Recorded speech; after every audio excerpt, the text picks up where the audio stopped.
Samantala, pinagpaliban po ng Department of Education ang gaganapin sana ng nationwide simultaneous school safety drill for active attack incidents ngayong araw August 25. Ay sa DepEd, ililipat na lamang nila sa unang linggo ng September 2026 ang drill, ngunit di nabanggit ng partikular pong petsa. Mas bibigyan pa nila ang ahensya ng panahon para masiguro nakabatay ang aktibidad sa kahandaan sa sakuna, proteksyon sa mga bata at mga psychosocial support experts sa pagtitiyak po ng protektado ang mga mag-aaral.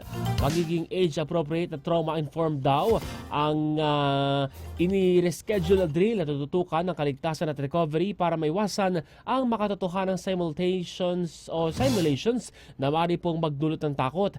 Naantalang dapat na drill matapos itong almahan ng mga eksperto mula sa Philippine Psychiatric Association of the Philippines at the Philippine Society for Child and Adolescent Psychiatry.